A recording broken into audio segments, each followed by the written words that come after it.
जी अस्सलाम वालेकुम। कैफोर आज के लेक्चर का आगाज़ करते हैं। लेक्चर नंबर 13 और हम पढ़ रहे थे एग्रीमेंट्स में इलीगल एग्रीमेंट्स। कल के लेक्चर में हमने इलीगल एग्रीमेंट्स स्टडी किए थे। इनमें हमने देखा था कि 5 एग्जांपल्स थी इलीगल एग्रीमेंट्स की, और 5 थी या 7 थी? 5 है। और 5वीं एग्जांपल जो थी हमारी opposed to public policy, immoral और अपोज टू पब्लिक पॉलिसी, उसमें अपोज टू पब्लिक पॉलिसी के उसने मजीद एग्जांपल्स हमें दिए थे। ठीक, पहले होम असाइनमेंट इसको डिस्कस कर लेते हैं, फिर इसके बाद आपके क्वेश्चंस और आज के कंसेप्ट की तरफ चलेंगे। होम असाइनमेंट्स कितने स्टूडेंट्स ने किया? शाबाश, हाथ में। आज तादाद कम। होम असाइनमेंट क्यों नहीं किया आपने? होम असाइनमेंट क्यों नहीं की? जी चलिए डिस्कशन करते हैं, start. What is an agreement? When is an agreement considered to be void? An agreement क्या है? एग्रीमेंट याद है definition? Promises forming consideration for each other. When is an agreement considered to be void? Not enforceable by law, तो वो wide है। जब enforceable by law हो तो वैलिड है, और जब इन्फोर्सेबल है तो सही लेकिन एक पार्टी के लिए, दूसरी के लिए नहीं, उसे फिर क्या कहते हैं हम? वाइडेबल हो जाता है।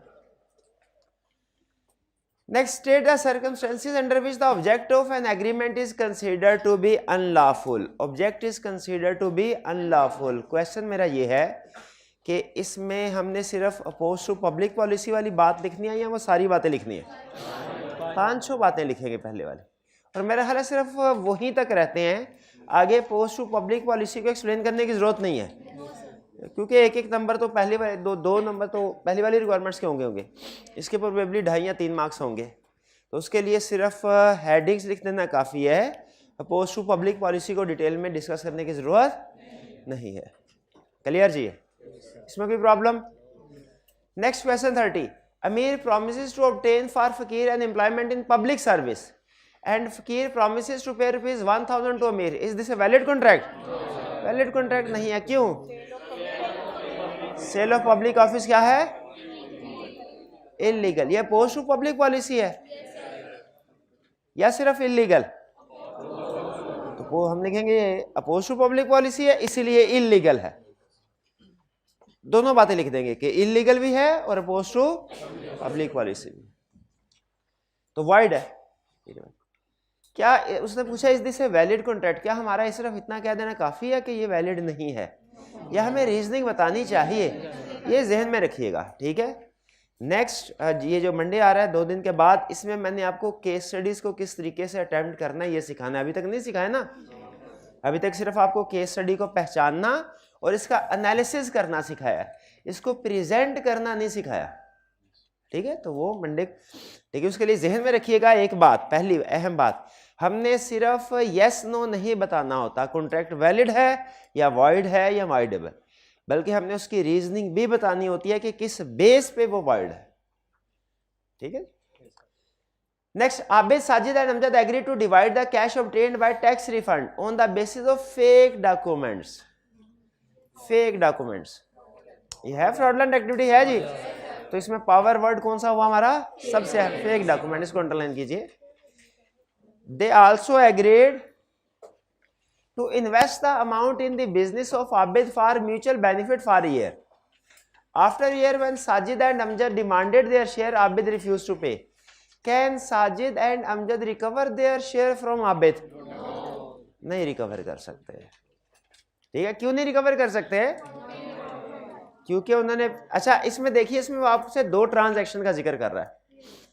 एक कह रहा है कि पैसे बचाएंगे फेक डॉक्यूमेंट्स के जरिए से, और दूसरा क्या कह रहा है? इन्वेस्ट करेंगे, ठीक है, कि उसमें हम क्या करेंगे?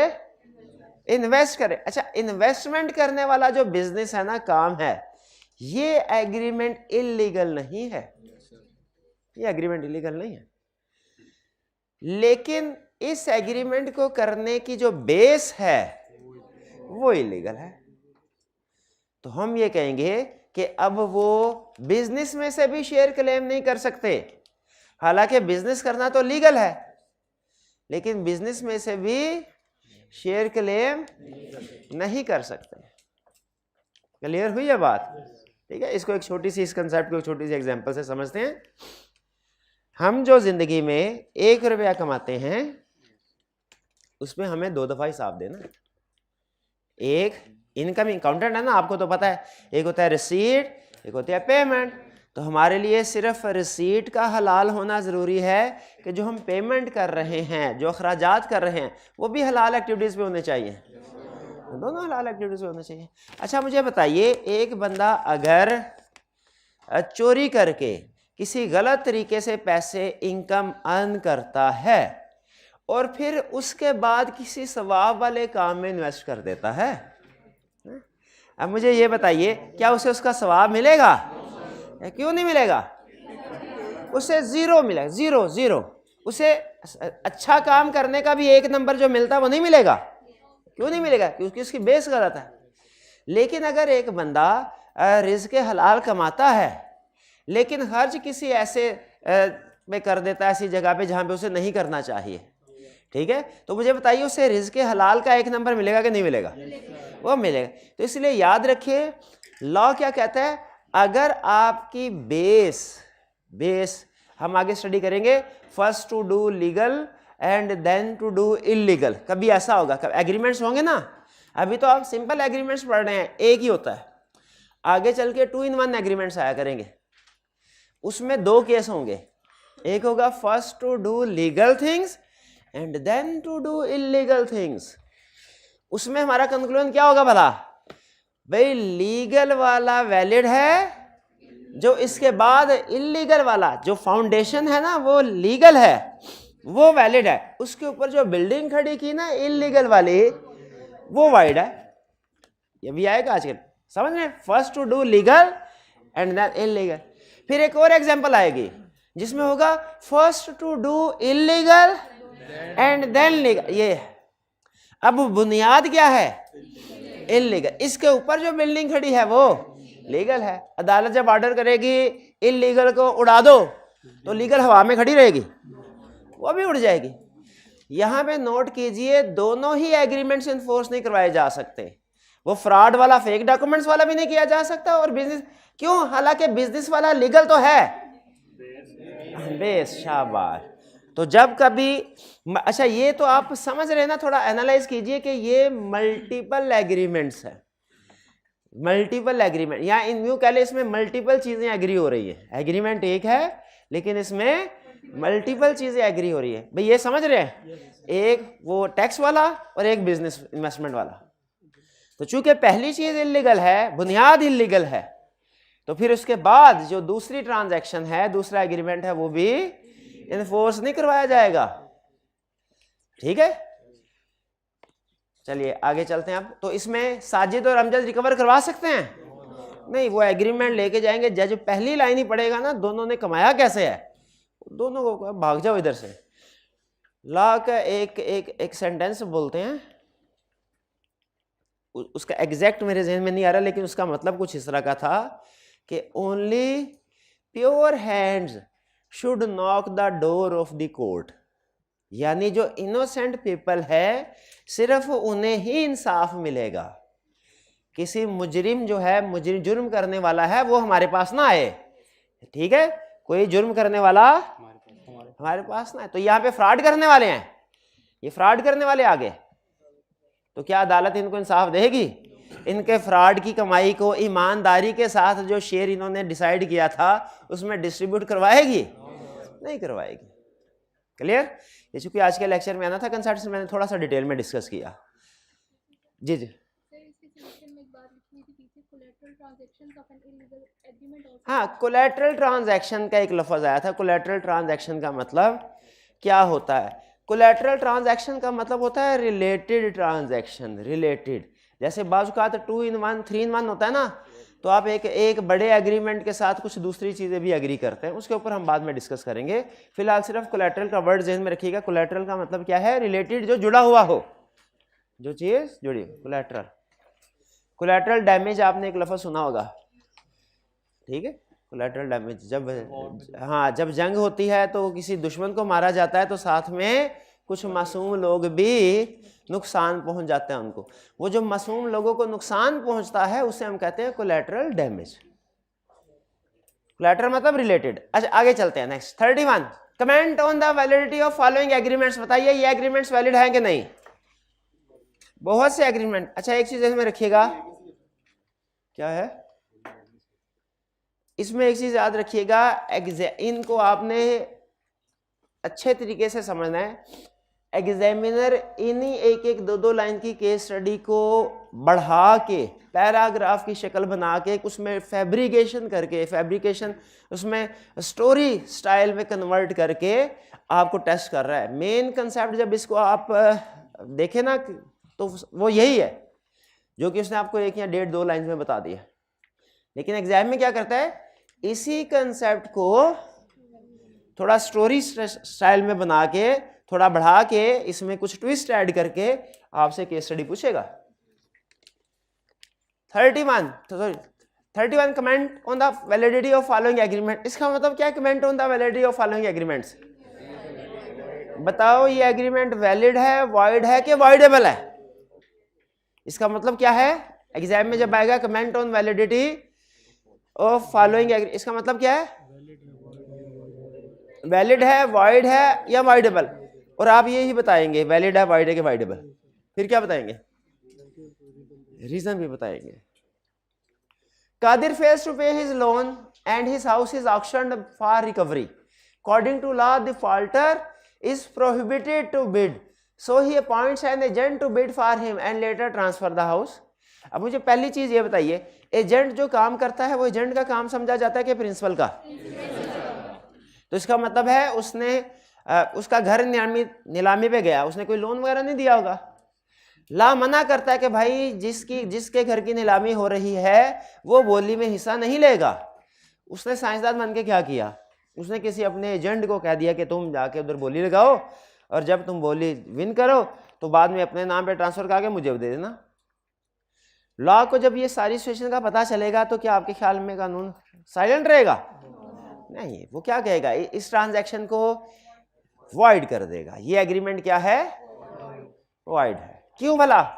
क्योंकि लॉ ने एक चीज मना की है और वो इफ परमिटेड, अगर एजेंट को ये सारा काम करने की इजाजत दे दी जाए, it would defeat provision of law. तो फिर लॉ की प्रोविजन टूट जाएगी। कौन सी वाली प्रोविजन?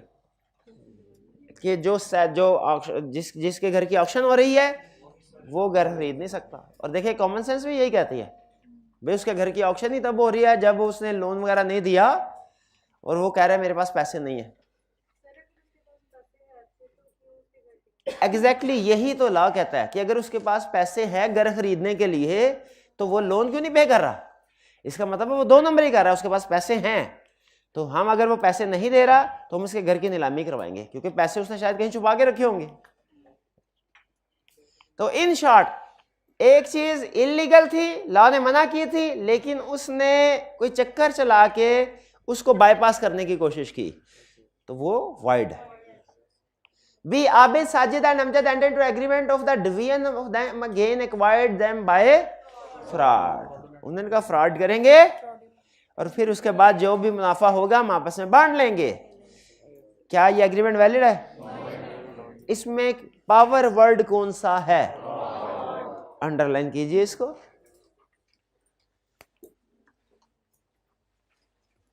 आगे चलते हैं। Azam being agent for a landed proprietor agrees for money without knowledge of his principal to obtain for Babar a lease of land belonging to his principal. ठीक है, उसके प्रिंसिपल से लैंड बिलोंग करती है, वो एजेंट है और वो थर्ड पार्टी के साथ मिलकर क्या कह रहा है, आप मुझे पैसे दीजिए मैं आपके नाम पे ट्रांसफर करवा देता हूं। प्रिंसिपल को पता भी नहीं चलेगा। क्या किसी एक पर्सन को पता चलाए बगैर उसकी प्रॉपर्टी दूसरे को ट्रांसफर कर देना लीगल है? लीगल नहीं है, तो फ्रॉड है। तो ये भी क्या होगा, fraud, void agreement. Abid promised to pay rupees 100,000 to Sajid on agreeing to publish a defamatory articles against Arsalan. Defame करना है, डिफेम करना है। तो आपको क्या बताया था, इंजरी, एसी टेम्परेचर जी, ये एसी का टेम्परेचर ज़रा कम कर दीजिए, यानी ये 20 पे अगर है ना तो इसको 18 या 16 पे कर दें, इसको 20 पे कर दें, इसको 18 पे कर दें, इसको 20 पे कर दें, ये टेम्परेचर कम कर दीजिएगा ज़रा। तो 3 चीज़ें बताई थी आपको, जान, माल, इज्जत। इसको नुकसान पहुंचाने की कोशिश की जाए, ये क्या है? इंजरी। और एग्रीमेंट, किसी को इंजर करने का एग्रीमेंट क्या लीगल है? Void. Next, Abid who is guardian of Tanvir. Guardian किसे कहते हैं? जब नहीं वालिद को नहीं कहते हैं, वो तो पेरेंट्स है, उनके लिए वर्ड है पेरेंट्स। हाँ जी बिल्कुल। अगर किसी बच्चे के वालिदैन फोत हो जाएं तो वो छोटा हो, 18 साल से कम उम्र हो, तो उसकी परवरिश करने के लिए कोर्ट क्या करता है? गार्डियन अपॉइंट कर देता है। ठीक है। और गार्डियन को क्या चाहिए? यतीम के सर पे हाथ रखे या उसके माल को अपना माल समझ के खर्च करता रहे? नहीं, यतीम के सर उसके मानत है, उसके पास उसने हिसाब देना है उसका। ठीक है। तो वो जो पर्सन जिसको कोर्ट अपॉइंट करती है, एक प्रोसेस होता है पूरा गार्डियन कोर्ट के थ्रू, और नॉर्मली वो कोई रिलेटिव भी हो सकता है, कोर्ट प्रेफर करती है कि वो रिलेटिव हो, तो उसे कहते हैं गार्डियन। अब आबिद जो है वो तनवीर का गार्डियन है, इसका मतलब है तनवीर के बिहाफ पे ट्रांजैक्शन कौन कर रहा होगा? और ये बहुत क्रिटिकल पोजीशन होती है इसमें। अब तनवीर को जो एग्रीमेंट करते हुए, जो तनवीर है किधर है? आबिद गार्डियन है, इसको ट्रांजैक्शन करते हुए अपना इंटरेस्ट सामने रखना है कि तनवीर का? तनवीर का। ये ज़हन में रखिएगा असूल। गार्डियन ने जब भी ट्रांजैक्शन करनी है अपने बेनिफिट के लिए नहीं करनी, बल्कि किसके लिए करनी है? हाँ जी, वो जो माइनर है उसके बेनिफिट्स के लिए। Abid guardian promises to exercise his influence as such with Tanvir in favour of Farhan. क्या कह रहा है? थोड़ा सा मुश्किल इंग्लिश बोल रहा है, लेकिन बताना क्या चाह रहा है कि वो कह रहा है मेरा इन्फ्लुएंस है, मैं इसको इमोशनल ब्लैकमेल कर लूंगा। मैं इसको क्या करूंगा? मैं इसको थ्रेट नहीं करूंगा, इसको इमोशनली ब्लैकमेल करूंगा और अपना इसके ऊपर असर और रसूख इस्तेमाल करूंगा। और in favour of Tanvir and Farhan promises to pay ₹1000 और कोई ट्रांजैक्शन कर देगा। जैसे हो सकता है उसकी बड़ी अच्छी जगह पे दुकान हो, प्रॉपर्टी हो माइनर की, और अब गार्डियन ये एग्रीमेंट करा थर्ड पार्टी के साथ कि मैं माइनर को राजी करके ना, अपना इन्फ्लुएंस करके, तो ये दुकान तुम लोगों को बेचने पे राजी कर लूंगा। तो बदले में क्या मिल रहा है उसको? पैसे। क्या ये वैलिड है? नहीं, ये क्या है? वाइड। अच्छा, ये अभी मैं सोच रहा हूँ ये हमारी उन कंडीशन में से किसी कंडीशन में आ रही है ये एग्जांपल जो हमने इलीगल वाली पढ़ी थी? हाँ, ये उनमें से नहीं आ रही, लेकिन ये फ्री कंसेंट में जा रही है शायद। ठीक है, फ्री कंसेंट में जा रही है, तो ये वाइडेबल होगी, चाहे तो माइनर फ्री कंसेंट की, फ्री कंसेंट नहीं है ना, फ्री कंसेंट नहीं है तो ये वाइड है। लेकिन उसे उसका कंसेंट चाहिए भी तो नहीं ना, वो अपनी ट्रांजैक्शन कर सकता है। नहीं, लेकिन हाँ अपनी कर सकता है, लेकिन वो एहतियातन उसकी अप्रूवल भी ले रहा है ताकि कल को उसके ऊपर इल्ज़ाम ना आए। ठीक, कल के उसके ऊपर इल्ज़ाम ना आए। चले कंसेंट वाले एलिमेंट को साइड में रख दे। कंसेंट के अलावा भी एक, क्या ये अपोज टू पब्लिक पॉलिसी नहीं है? अब थोड़ा जजमेंट अप्लाई, क्लियर ला ने एग्जाम्पल नहीं दी इसकी, लेकिन क्या ये एग्जाम्पल आपको अपोज टू पब्लिक पॉलिसी लग रही है? लग रही है।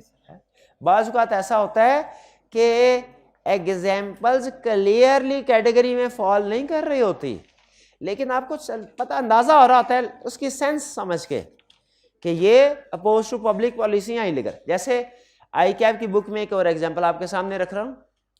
आपने मुझे इस एग्रीमेंट का स्टेटस बताना है, और प्रोबेबली ये आपको जो आपने लिस्ट पढ़ी है उनमें से शायद कहीं नहीं मिलेगी, डायरेक्टली किसी प्रोविजन के साथ लिंक नहीं मिलेगा।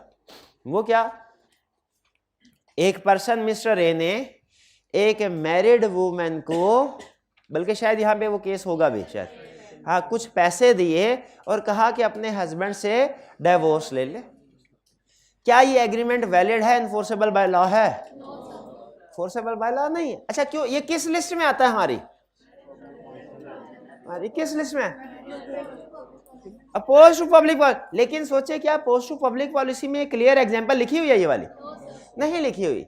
लेकिन थोड़ी कॉमन सेंस जजमेंट अप्लाई करें तो आपको अंदाजा हो जाता है कि इस तरह के जो एग्रीमेंट्स होते हैं ये अवाम के मुफाद में नहीं है, ठीक है, ये हमारी सोसाइटी के मुफाद में नहीं है।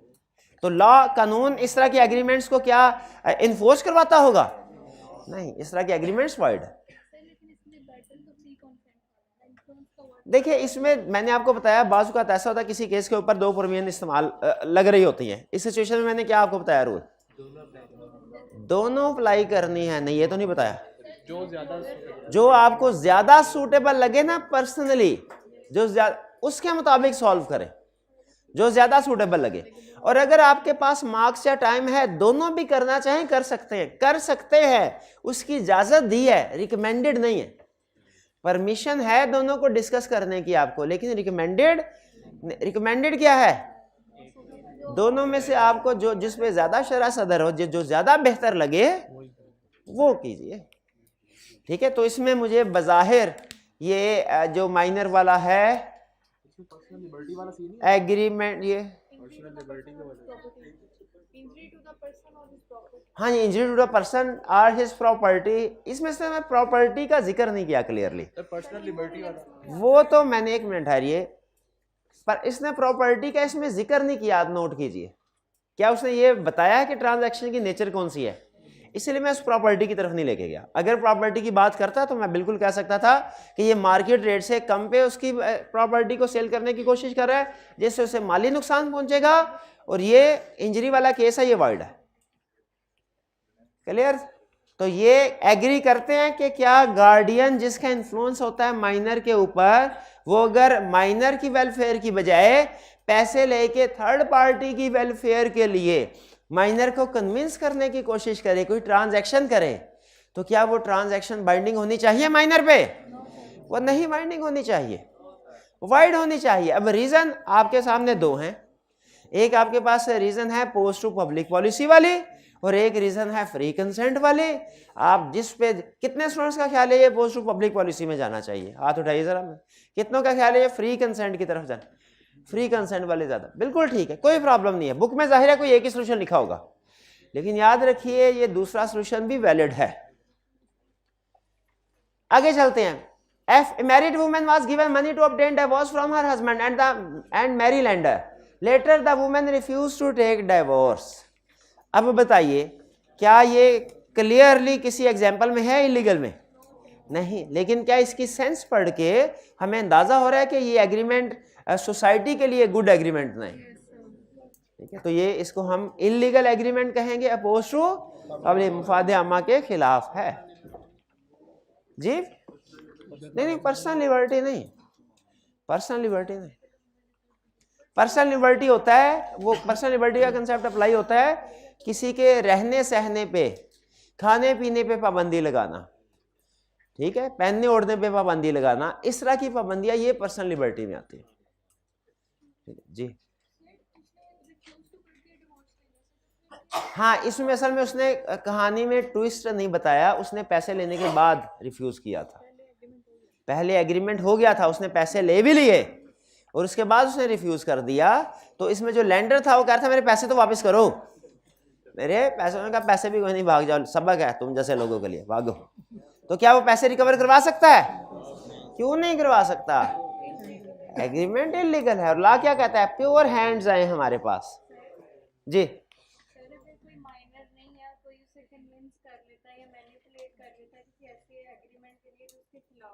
जी जी। अच्छा, इस सवाल का जवाब हमारे एक अगले नेक्स्ट चैप्टर में मौजूद है कि अगर कोई पर्सन फर्ज कीजिए माइनर नहीं है, क्योंकि माइनर के बारे में तो लॉ आसानी से अज्यूम कर लेगा ना कि इसके ऊपर इन्फ्लुएंस एक्सरसाइज किया गया था। अगर कोई पर्सन माइनर नहीं है, उसको कोई पर्सन झूठ बोल के है, मेजर 20, 25, 30 साल का है, झूठ बोल के या इन्फ्लुएंस करके कोई एग्रीमेंट कर लेता है उसके साथ, क्या ये एग्रीमेंट वैलिड होगा? इन शॉर्ट इसका जवाब ये है कि ये एग्रीमेंट भी वैलिड नहीं है। आप किसी एडल्ट को भी अगर मिस रिप्रेजेंटेशन के जरिए से कोई फ्रॉडुलेंट स्टेटमेंट, फॉल्स स्टेटमेंट देके कोई एग्रीमेंट करते हैं, लॉ क्या कहता है? ये एग्रीमेंट भी वैलिड, लेकिन इसकी फर्दर डिटेल हम नेक्स्ट चैप्टर में पढ़ेंगे, इस चैप्टर में नहीं। नेक्स्ट आगे चलते हैं जी। गार्डियन को इजाज़त दी। असल में जब किसी को गार्डियन अपॉइंट किया जाता है ना, तो उसकी पावर्स को कोर्ट को पता होता है कि इसकी प्रॉपर्टी है और हम इसको रखवाली पे रख रहे हैं, प्रॉपर्टी की 2 नंबरी कर सकता है। कोर्ट ने उसकी पावर्स को रिस्ट्रिक्ट किया होता है कि आप रूटीन की ट्रांजैक्शन हमसे पूछे बगैर कर सकते हैं, लेकिन जो भी बड़ी ट्रांजैक्शन होगी ना, वो आपने हमसे पूछे बगैर नहीं करनी, ये होता है। तो गार्डियन की पावर्स को रिस्ट्रिक्ट किया होता है कोर्ट ने। जब उसको अपॉइंट किया जाता है ना, वो एक पूरा लीगल प्रोसेस होता है। Next, Imran agrees to buy goods from Narendra, a citizen of country at war with Pakistan. Valid है जी? रीजन क्या है? Alien enemy. शाबाश। Anjum who knows that Qamar has stolen goods amounting to ₹500,000 receives ₹100,000 from cover in consideration of not exposing him. Stifling criminal prosecution, याद है मुश्किल सा नाम, स्टिफलिंग क्रिमिनल। ये स्टिफलिंग क्रिमिनल प्रोसिक्यूशन के स्पेलिंग सही लिख लेंगे आप? मुझे शक है मेरे भाई। स्टिफलिंग क्रिमिनल प्रोसिक्यूशन के कंसेप्ट के अल्फाज लिख लेंगे? इसका मतलब क्या होता है? स्टिफलिंग क्रिमिनल प्रोसिक्यूशन के प्रोटेक्ट करना किसी क्रिमिनल को, किसी क्रिमिनल को प्रोटेक्ट करने की कोशिश करना। तो लॉ क्या कहता है? ये एग्रीमेंट वॉइड है।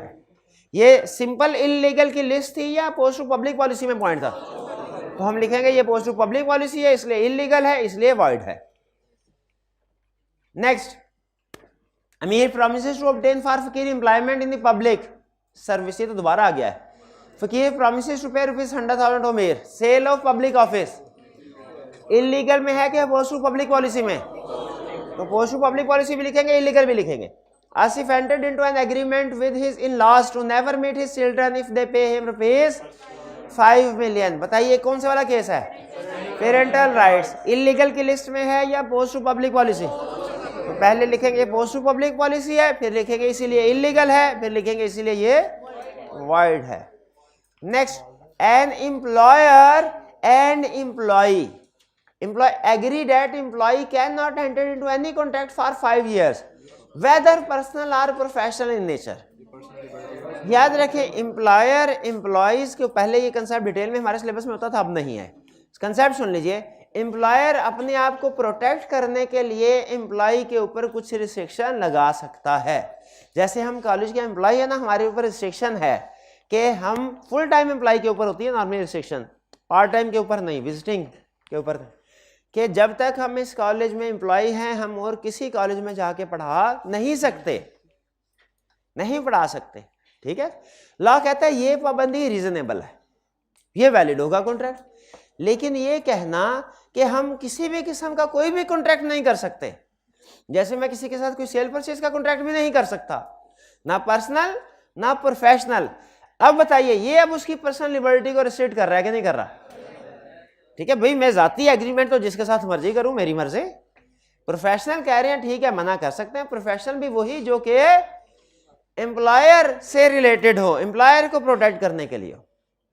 अब है ये पर्सनल लिबर्टी जो आप बार बार कह रहे थे कि आप मना कर दे। लॉ ने हर एक को हक दिया है, वो कोई भी लॉफुल प्रोफेशन ऑप्ट करना चाहे कर सकता है, जहां रहना चाहे रह सकता है, जो पहनना चाहे पहन सकता है, जो खाना चाहे खा सकता है, जहां घूमना चाहे जिन जिन जगहों पे इजाजत है कानून की वो घूम सकता। किसी के ऊपर इस तरह की पाबंदियां लगाना, ये क्या है?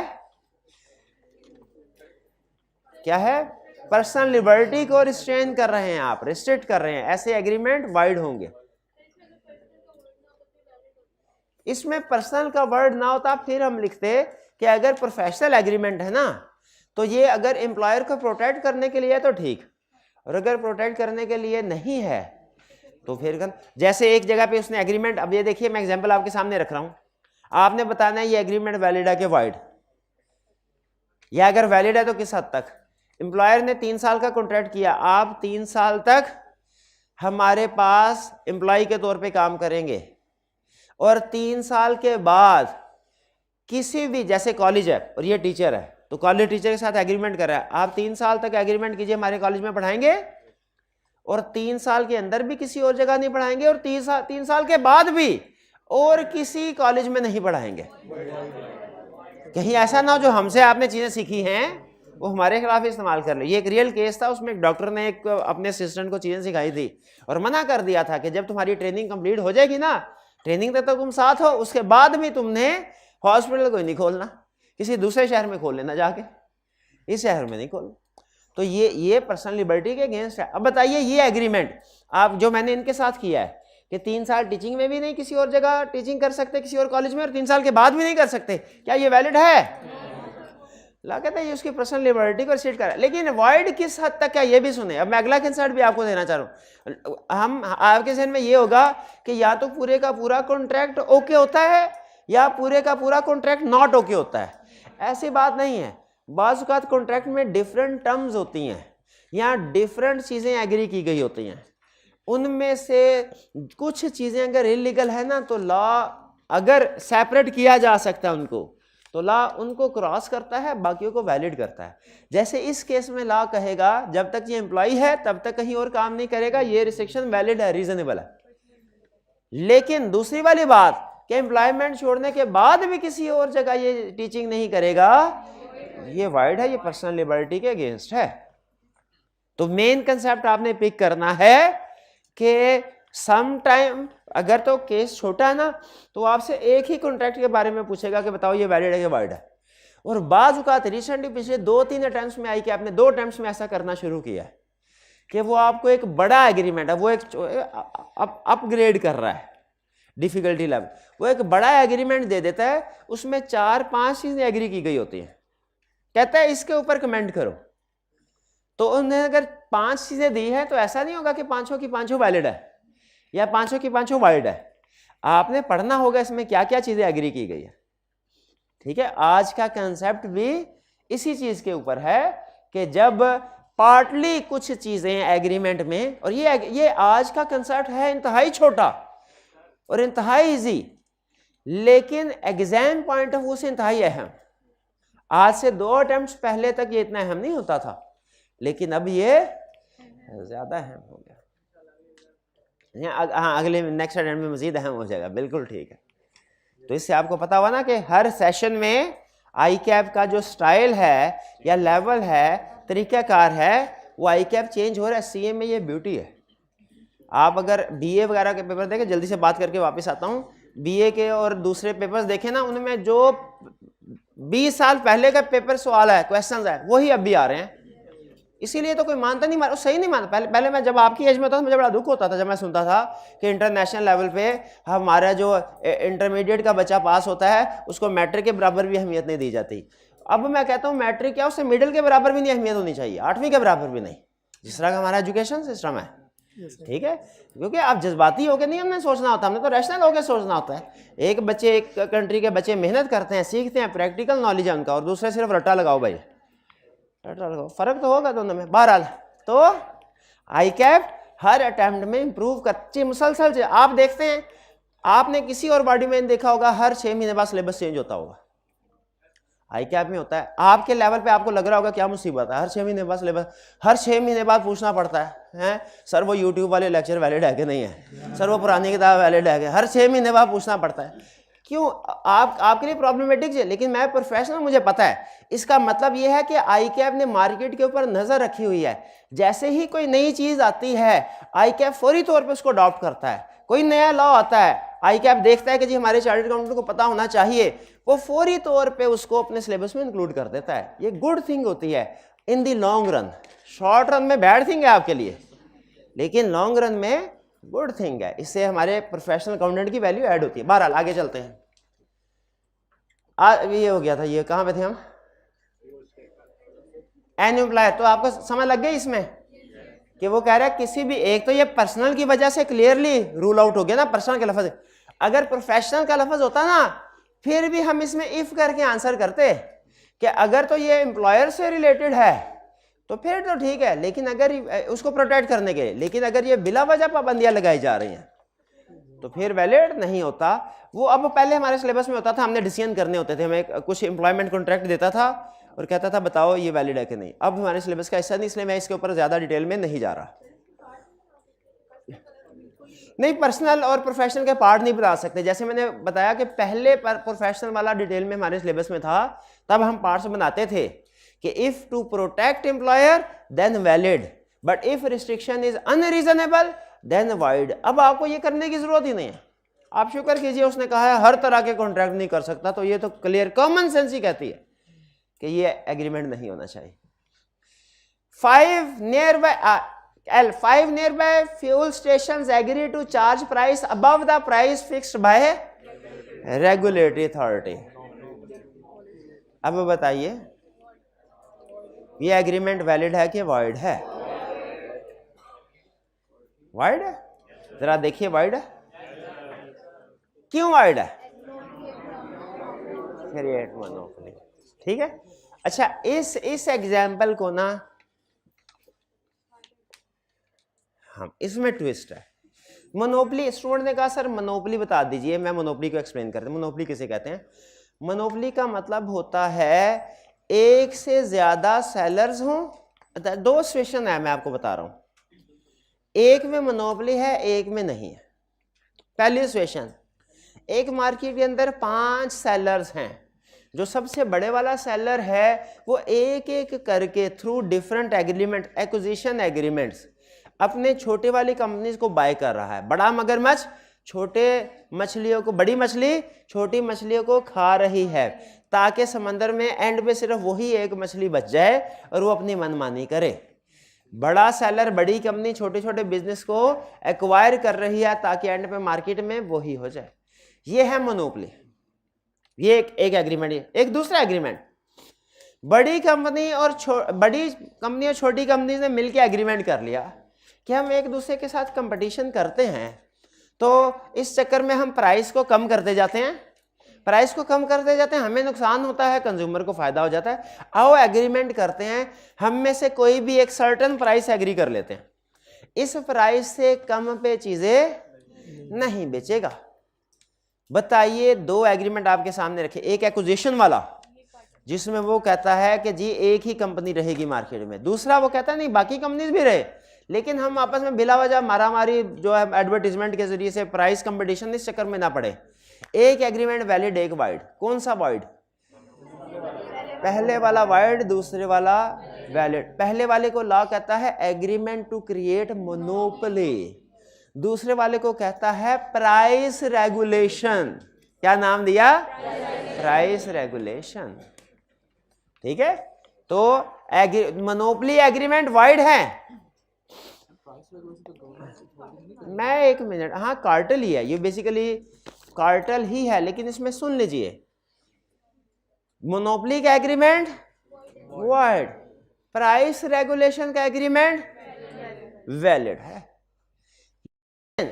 अगर प्राइस रेगुलेशन के ऊपर गवर्नमेंट ने पाबंदी लगाई हुई है, प्राइस फिक्स की हुई है, आप उस फिक्स प्राइस को चेंज नहीं कर सकते, वो इलीगल हो जाएगा। फिर से सुनिए, एग्रीमेंट टू क्रिएट मोनोपोली तो क्लियरली वाइड, वो बात समझ आ गई।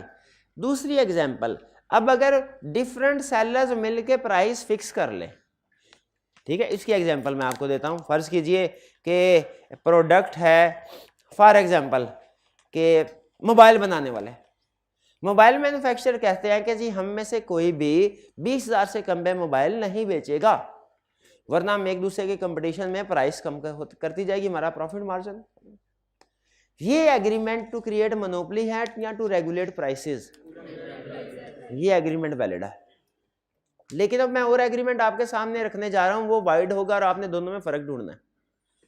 दूसरा एग्रीमेंट है, गवर्नमेंट ने ये कहा कि आप जो,